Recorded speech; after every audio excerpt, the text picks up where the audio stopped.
Welcome to Keep Hustling, where we are going past the why to get to the how. I'm your host, the always hustling Aaron Gordon, aka NY Risk Advisor, aka Mr. #Keep Hustling. In this podcast, we will be diving deep into the professional and personal successes of our guests to find out how they hustled through the most difficult times in their life and their development to achieve the success they've gotten to today. So buckle up for what hopes to be an amazing ride. Let's get to it. Welcome to Keep Hustling with my guest, Matt Krayton. Matt, thank you so much for being here today. Thanks for having me. I am a little disappointed because I was going to lead with a New Jersey joke and some sort of like New York, New Jersey thing, but then you told me right before you went live that you actually live in my second favorite state in the United States, and that's Delaware. So shout out to Delaware. There's nothing quite like the joy of my first ever business trip that I went on with my father. He should rest in peace. And we pull up. He was always getting to places early. He says, "Hey, we should stop, on the way to our meeting at this strip mall." There was a Golf Galaxy. That's where I got my couple new clubs. It was like a big day for us. And then I noticed that there was no sales tax, and I got super excited. And it was like, oh, this is really the land of the free and the home of the Braves. This is unbelievable. I just saved 8%. Bam. So I got my driver and my 3-wood there. So I, among other reasons, it holds a very special place in my heart.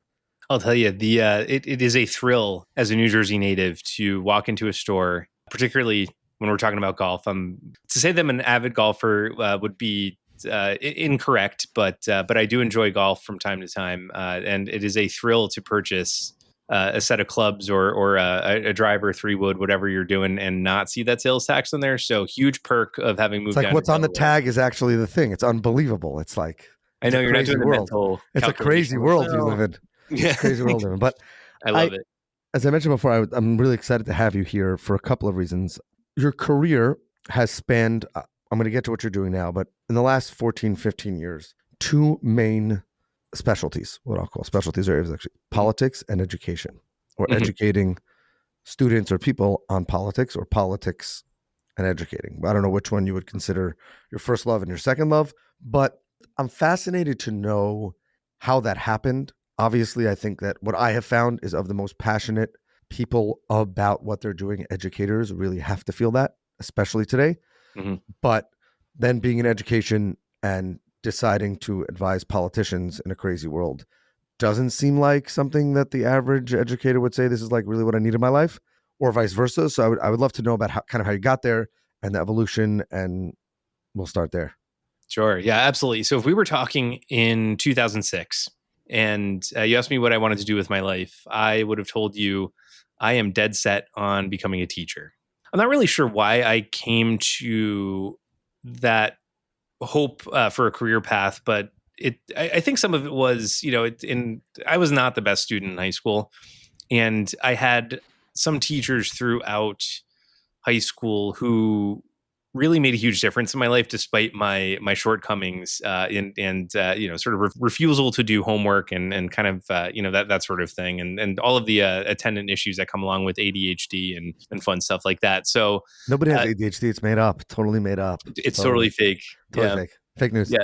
Yeah, that's what I told them. They didn't buy it though, and I did not get late credit on stuff. So that's how we ended up. But yeah, I mean, I had some teachers that made a big difference in my life. So I thought, this is really interesting. I always liked history, in particular, the social studies end of things, so economics and political science.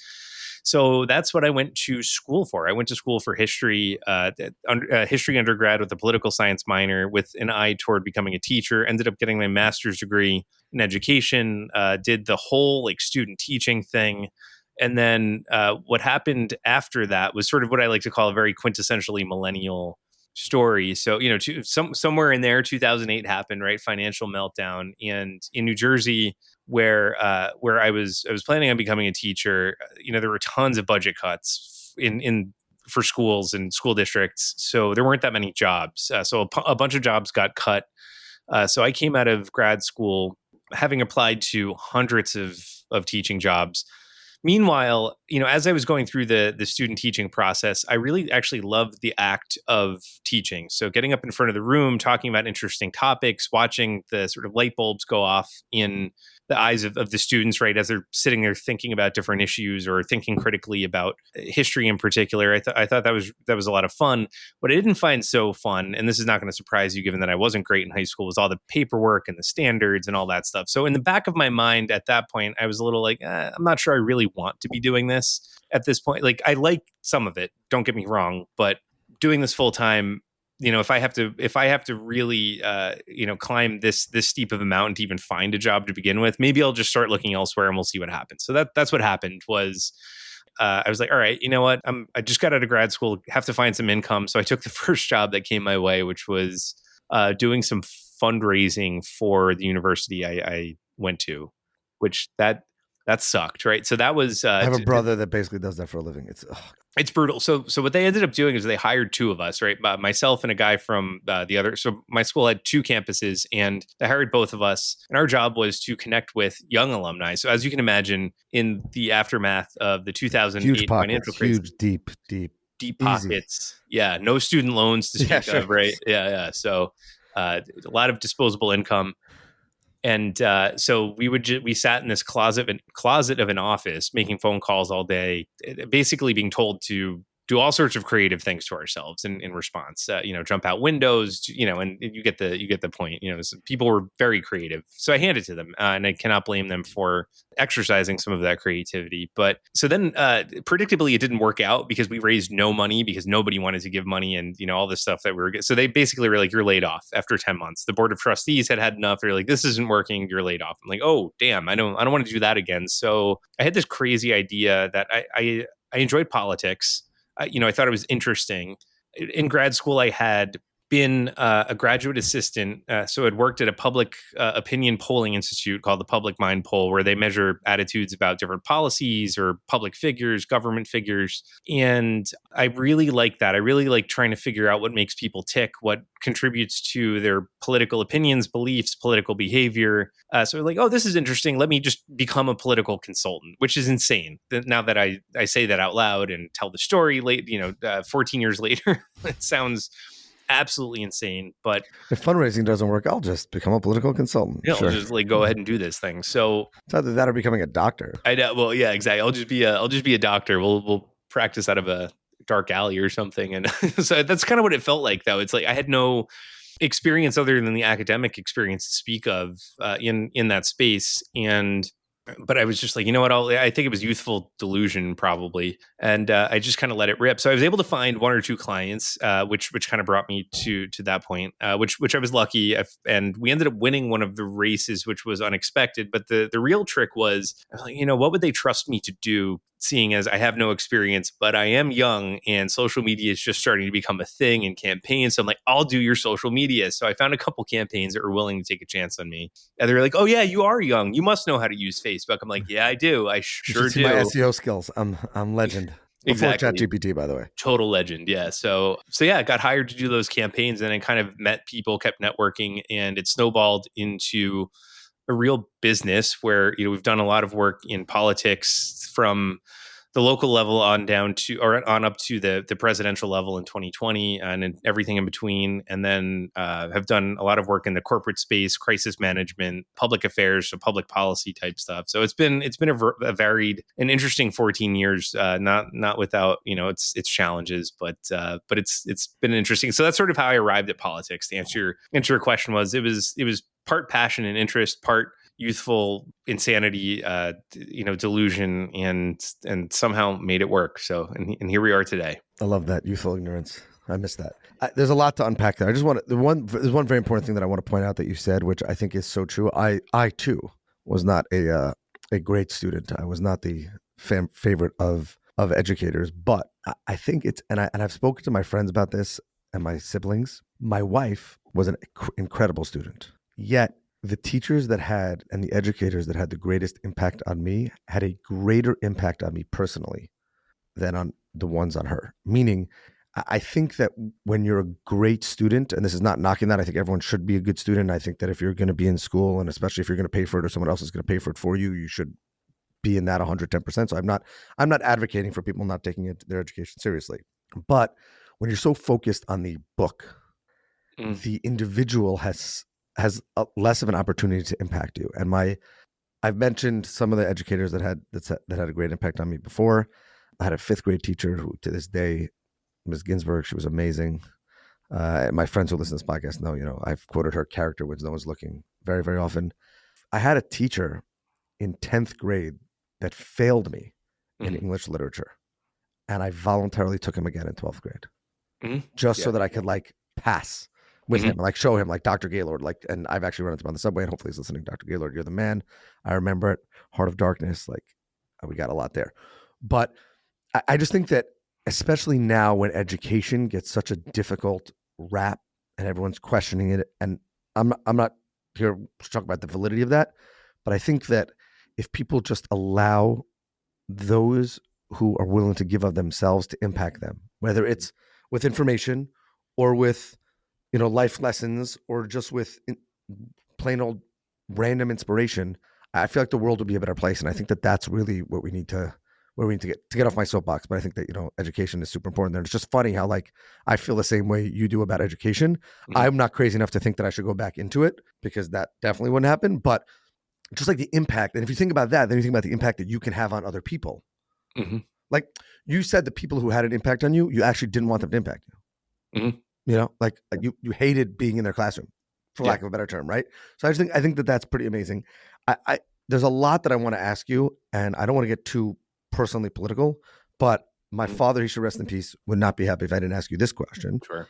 But this is not, we're gonna go another place with this podcast. But I was just thinking, he was a political science major, history minor. So I have to ask who your favorite American president is or was, and why. Oh man, that's a tough one. So I feel like everyone picks the same couple. So you get the Abraham Lincolns, the FDRs, or whatever. I think those are pretty good. It's interesting actually thinking about presidents. Just to kind of go on a little aside, but just thinking about presidents, and I think there's this sense that we try to rewrite history so that the people that we believe are the best are these sort of sterling individuals, right? Like spotless records. They're not complicated people, and they're just these sort of heroes in American history. And the reality is none of them are, right? I think all of us are complicated, right? All of us are complicated. We have flaws, we have baggage, we have things that drive us, things that hold us back. And so it's really interesting to kind of hold a lot of different things in your head at once when thinking about that. So I really actually like LBJ. I think was a very effective president.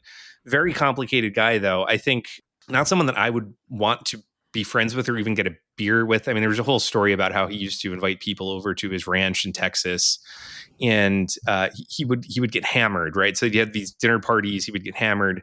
And then he had this convertible that he would jump in. So he did get everyone in the convertible, and then they would start driving around the ranch. And then he would drive full speed at this lake on the ranch. As it turns out, it was like an amphibious car. So it could actually float. It was a boat, but it would freak everyone out. And it was he would scare people like that. So, kind of a maniac, right? And if you hear other stories about, how he treated people, kind of a bad guy, not someone that you'd want to deal with on a daily basis. However, very effective at marshaling some of the most consequential pieces of legislation through our through Congress and into law. So, got to hand it to him. I would also say this is going to be nuts, and this might get me in some trouble, but and might make people roll their eyes a little bit. But, I really do think Joe Biden was a very effective president too, interestingly enough. And I know that's sort of very recently. You expect people to look way back in history and be like, oh, I love that George Washington or Lincoln or Jefferson or one of those guys. But I think he was genuinely a good president. And, 20 years, God willing, from now, 50 years from now, God willing, we look back, I think we're going to look at his term and be like, that was, they did some incredibly consequential stuff. I mean, was it spotless? No, of course not. Were there problems? Of course. But all in all, I think the things that, at least they strove to accomplish and did a good job in executing, I think we'll look back and say, hey, those were pretty good things for our country. I kind of wish we had continued those things. I mean, hopefully they do at some point, but so those are my two answers, which might sound crazy. So first of all, I think there's so much there, and there's so much about just inspiring people in general in their hustle, and I think that politics obviously has a large place in that. The first thing is, I'm not going to rip on the Joe Biden thing. We might disagree politically, but what I will say is that I think that, as you said, and modern media has us in a way that we're able to see things that people weren't able to see in the past, but everybody's flawed. Like everybody is flawed, and yet when we look at, it's almost like looking at deceased older relatives. Like nobody really sees the negative. And I think also that time has a way of showing that. There are people who did objectively bad things, and there are people who, and to be in politics, I couldn't be there in that type of a position. But I think that it's just super interesting because it will be different 50 or 100 years from now. It will be different. And it's almost like I at some point, sometimes I wish, and this was where it wasn't where I was going with the podcast, but I think it's very important for people just to understand when you look at the laser focus of now and when the impact that people can have on the world. Most people who listen to this podcast have no idea. I didn't until you mentioned it, and I'm going to look it up later, like about LBJ, right? And like you just look at that, and that's fine, and it's cool, and it's like I'm sure that if you there's been books written about the bad things about every single president from Washington, literally until Trump. Trump sometimes makes it easy, but like right to the, but yet who knows 200 years from now, right? How history will look at any of these people. And history has a way of sometimes, especially in these very public displays, of kind of just focusing on the positive in the long term. Some of it, I think, you don't know what information we're going to have, but I love that. I think that people should think about that in their own lives, in that every once in a while we think that the negative things or the mistakes we make are going to be the most impactful things. And often those are easier to overcome when there are super positive things and small impacts that we can have on our families and our communities, which will ultimately be more impactful than the negative. Oh, 100%. It's really interesting that you brought up, deceased relatives or friends or people that you're close to. I've actually talked about this extensively with friends of mine, having gone through some losses, in the past couple years. It is really an interesting process to see the transition from when a person was alive and the challenges, the good times, sure, but the challenges that a lot of people had with them. And then all of a sudden we're starting to revise history a little bit. So it feels like it's hard to say, like, we're all complex people. I don't think you can point to, there are people, like, genuinely good people, but good people are complex too. Not everyone's perfect. No one's perfect. No one's perfect. Yeah. No one's perfect. Yeah. So I think that's one of the interesting things. You start to see, you look back and then you start to revise out some of those challenges that you had with that person, rather than being able to hold two things in your head at once, which is like, I had my problems here. We also had some really good times together. Like, they were a complex, full human being, as opposed to saying like, oh, this person was unequivocally good and perfect. And then it starts to kind of impact the way in which you conduct yourself in your own life. I think in a way, like, if you're not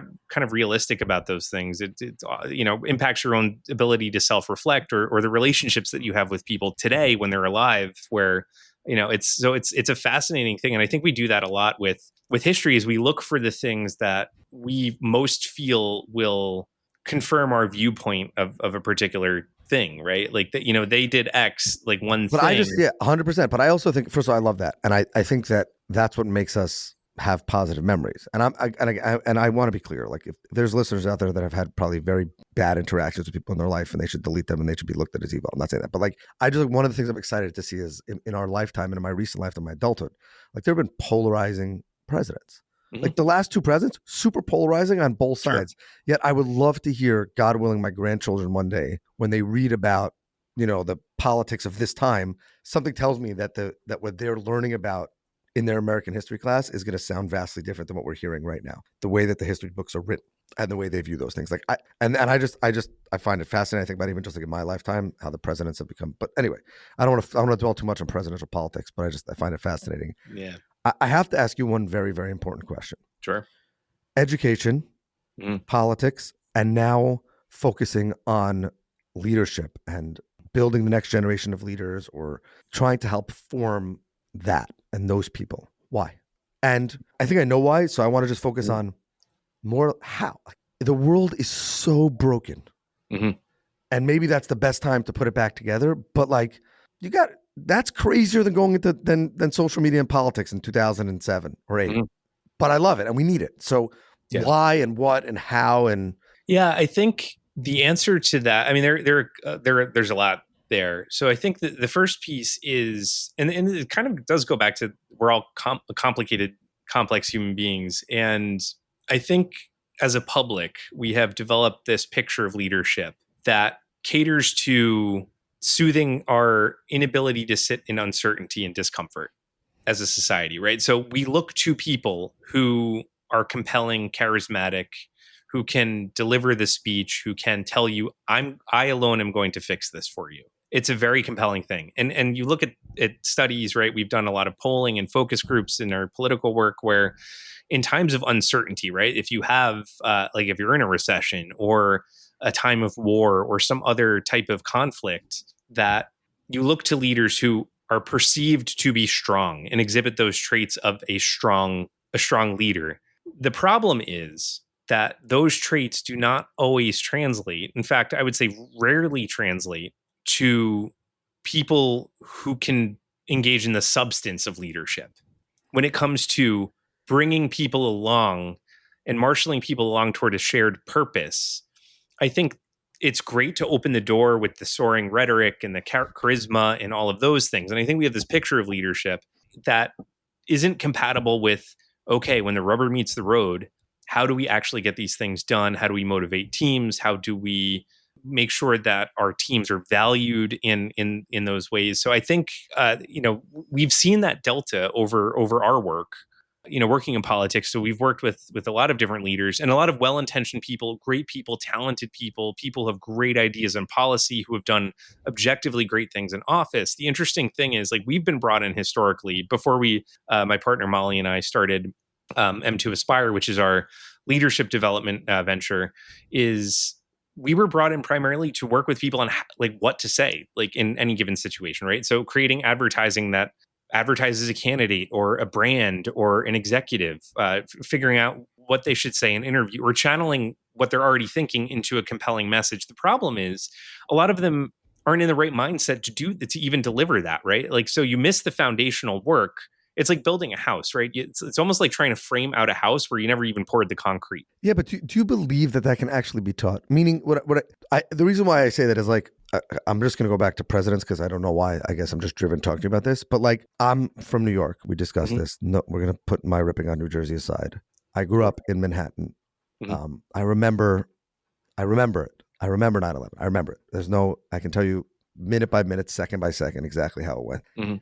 And yet, like, the average astute, quote unquote, educated American before that said made up words and didn't know how to speak, who was the president of the United States at the time, George W. Bush. And I remember listening to my father saying, like, that wasn't a word when he used to like speak to the press. Sure. Say what you want politically or whether the war should happen or what, led the nation, brought the nation together. You see it with sports. You see it with sports figures. Like, the least likely person brings the team together. The best coaches were often like the subpar athletes who were just able to figure out how to inspire others and do all of those things. When there's a tragedy, it's that kid who you least expect it that brings everyone together.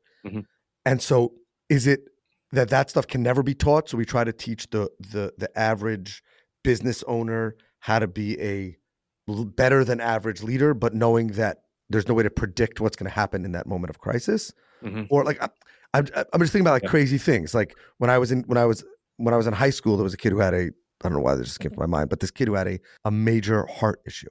And they called, I'm not making any negative comments about the person I'm about to rip on, but they called the school nurse down and the kid was basically dead on the floor. And they asked her they were like telling her to get the AED machine. And she had all the training in the world and she just froze. And I vividly remember the gym teacher saying, like, get out, call the kid over and save AED and save this kid's life.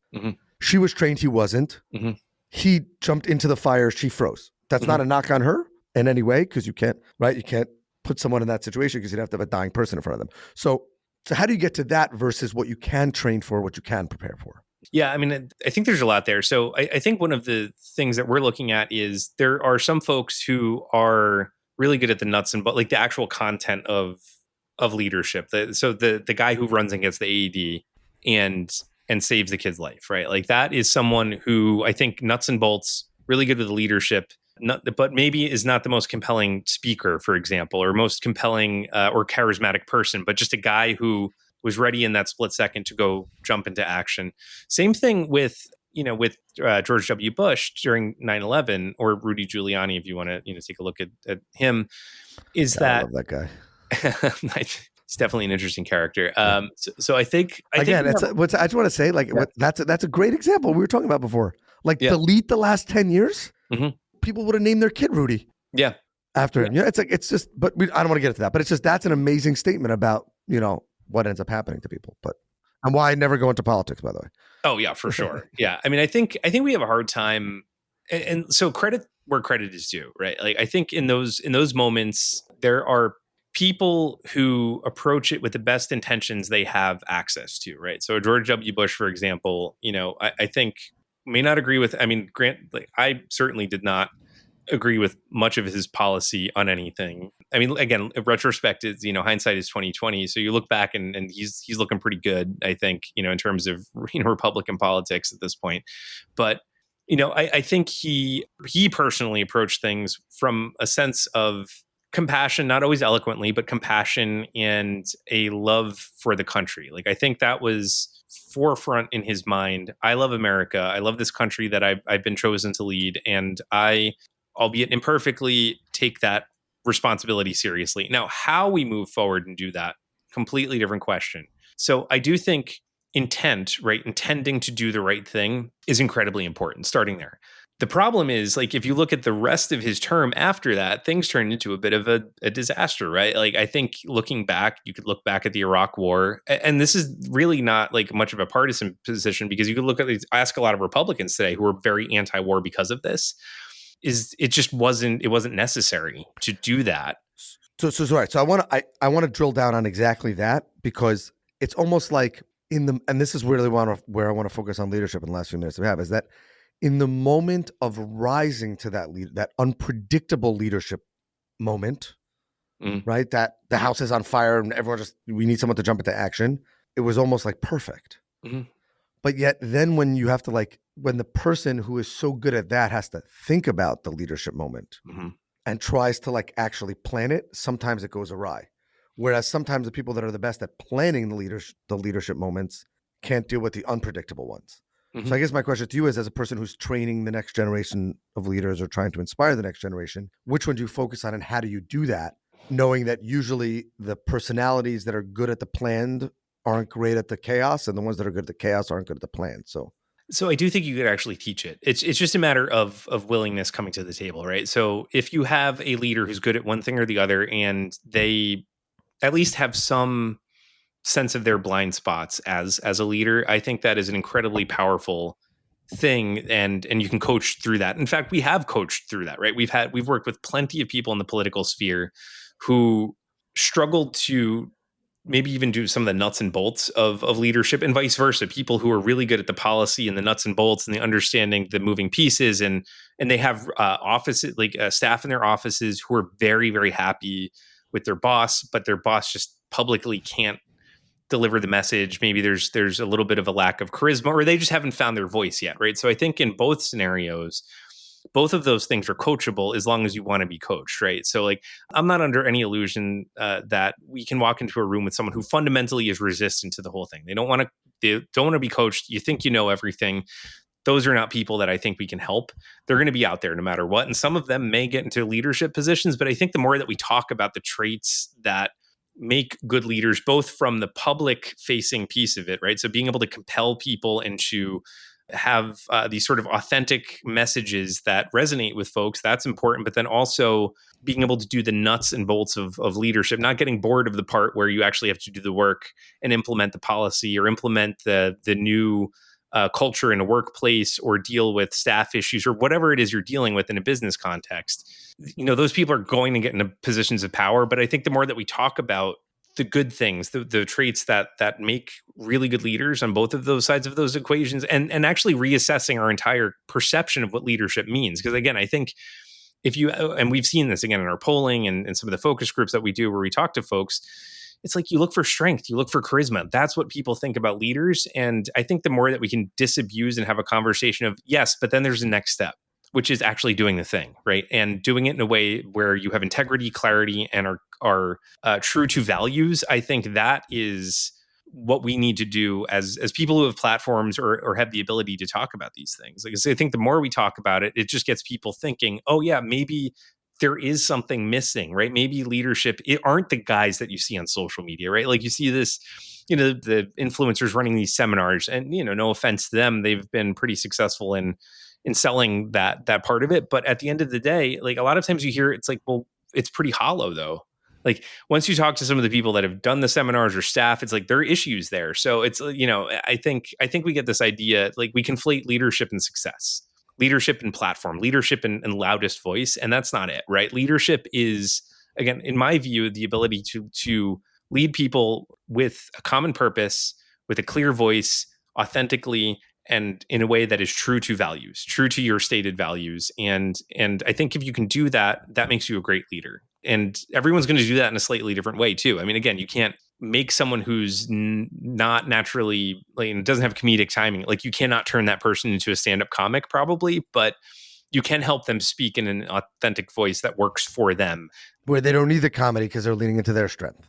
Exactly. So I think there are ways to do it. I think it's just in terms of like what we can do and like people like us can do is just like just talk about this and say like, look, I think there's more to leadership than we think in the public eye. I mean, I cannot tell you how many conversations I've had in the last year with people who have, pardon the expression, like really bosses. I mean, and you could like poll your friends, I'm sure, and colleagues, and just be like, hey, like, have you had a shitty boss before? And people will vividly be able to tell you a vivid story about a time that someone just completely ruined their day and stifled progress in an organization because they fundamentally were not invested in their own leadership skills. And so, you hear about that over and over and over again. And the people I'm talking to, this is really fascinating. My partner Molly says this all the time. Like those people have the leadership qualities, the ones that are talking about this, they're just afraid to do it. They're afraid to step up. Right. They're the buried treasure. This is her terminology. Molly McGarrick, shout out, buried treasure in these organizations. And by the way, if the leader would inspire them, it would be better for the leader also. Yes. That's the irony. The irony about good leadership is that the best leaders end up being able to work less, do less, make more money, do all those things. Not that they want to work less, but my point is the ship can be steered without them while they're resting, as opposed to that and yet it's those people who often stifle the others around them. And therefore, so maybe the answer is that what we really need to do for the next generation is inspire people to speak up, even if they feel like, or contribute, even if they feel like that's not what the boss wants, because they'll learn two things. One, this is really not a place I should be long-term, or the boss just didn't know how to express, or the leader didn't know how to express that they needed that input or wanted that input or saw value in that input because they were too caught up in trying to make payroll or whatever. Mm-hmm. Yeah, oh yeah, 100%. I think if I could leave people with one really important skill, it's the skill of having really difficult conversations. We actually just did a presentation at a conference for senior level public affairs and government affairs professionals. And, these are folks who have 10, 15, 20 years of experience under their belt, not new kid, not the new kid on the block, not just coming out of college or an intern. These are seasoned professionals who have had quite a bit of success in their careers. And the level of interest in better figuring out how to have difficult conversations was through the roof. I mean, the people were really interested in this. It's like, oh yeah. And then all of a sudden you hear all of these different scenarios that they're throwing out in the Q&A. It's like, well, I have this problem at work. I have this problem at work. How can I have this conversation? Developing that ability to, again, have those uncomfortable, difficult conversations, I think is really important because, and then one thing that we left them with in that is a lot of this is just about surfacing the thing that's sitting below the surface, right? Like if you can get that undercurrent and push it all the way up to the surface so you really know what the thing is, the actual thing, not the stated reasons or the boxes you have to check or the infinite layers of process you can throw on top of stuff. It's what is the emotional undercurrent of whatever's happening. Let's get that to the surface. Let's deal with that because you're not going to be able to move anything else forward. It's like thinking about, rip currents, right? And when you're, surfing or something, it's like, you don't see it below the water. Everything looks fine. And then you get in, you get sucked out and you're like, wait a second. I thought I was just like jumping in calm ocean here. and love suddenly that. you're getting sucked out to sea. It's because there's something going on underneath, and wouldn't it have been nice to see that to begin with? I love that. We're probably gonna have to do another episode because we're over time, but I have so much to talk to you about. But I appreciate you being here. I appreciate the honesty, and I think that everyone needs to realize we need to inspire the next generation to have the difficult conversations and to realize that even if the person who you're having the conversation with reacts negatively, you're still better off. 100%. Because hiding from the reality or forcing the reality below the surface and just stepping on it, eventually it's going to rear its head. And I think that if we can build strong leaders who are receptive, but also the next generation of leaders who experience that and don't want to be a bad boss. Like, I don't want to be a bad boss. We're working with a consultant to kind of just do a little bit of analysis on our business. And the scariest part of the whole thing is that they're going to anonymously and confidentially interview the entire staff. And it would destroy me if I found out that people were too afraid to express their opinion. It wouldn't shock me because I think that there's inherently that, I don't want to call it power struggle, but there's that. But I would say, please just, I will do my best not to get offended. I'm from New York. I got thick skin. Like, let's do it. So I love that. And I really, really appreciate the insight and everything that you're doing for the world at large and the great state with no sales tax of Delaware. So really appreciate it. God bless him. Matt, as you know, we have a closing tradition on this podcast where we ask our guests to leave us with their favorite motivational or inspirational quote and what it means to them and to their hustle. So with that, I'm going to say again, Matt Krayton, thank you for being here. Everyone should follow you, follow your work, be inspired by you. And the floor is yours. Thank you for having me. So this one's interesting. I think it's attributed a lot to Walt Whitman, but I don't think he ever said this. So it's more or less curiosity, not judgment, which got a little bit of airtime in Ted Lasso. So maybe I'll attribute it to Ted Lasso, which has a lot of motivational stuff, and it actually worth a watch, honestly, as far as, if you're looking for leadership traits, there's a lot of good stuff in that show. But curiosity, not judgment, and I think that is a superpower when you are judging a situation or judging yourself or your own feelings or behaviors. It's not very productive. I think if you approach things with curiosity, you open your mind to finding a different path forward on things in a way with which you don't get through straight judgment. So it's like, oh, this situation is good or bad, or I really don't like this coworker. This problem is intractable. Well, that's judgment. Curiosity is, why do we seem stuck here? Why do I feel this way in this situation? I'm not judging myself. Like, it's okay to feel how I feel. I'm just curious. Let's dig into that a little bit. I think that's a superpower. If you're curious, it'll take you really far because it also helps you take feedback and give feedback much better. So to your point about, getting the results of an anonymous survey back, that is terrifying. And you're approaching it with the right mindset of like, I'm curious about what people have to say, right? Thick skin. Curious about what have to people say, not like, oh my God, I can't believe, so and so, or, somebody said that I talk too much in meetings or something like that. You know what I mean? It's so, being curious about that actually is helpful. And you may come to the conclusion that whatever feedback you got was not necessarily on point, but it's worth going through the exercise. So that's my thing. Curiosity, not judgment. I love that. This has been another episode of Keep Hustling. Remember, do well by doing good. And like Matt said, stay curious. And of course, and always, keep hustling. All right, hustlers, that brings us to the end of another fantastic episode. Thank you for listening. The listeners are the most important part of this show. If you like what you heard, please leave us a review wherever you listen to your favorite podcasts. Your feedback means the world to us and helps us reach more listeners. Plus, be sure to subscribe to our podcast so you never miss an episode. We have some amazing guests and topics lined up for you, and we don't want you to miss out. And finally, if you have any suggestions, comments, or even just want to say hello, please feel free to reach out to us on all social media platforms. We are Keep Hustling Pod on Instagram, X, Facebook, and LinkedIn. We would love to hear from you to continue the conversation. Thanks again for tuning in and supporting our podcast. We truly appreciate each and every one of you. Until next time, stay curious, stay hungry, and keep hustling.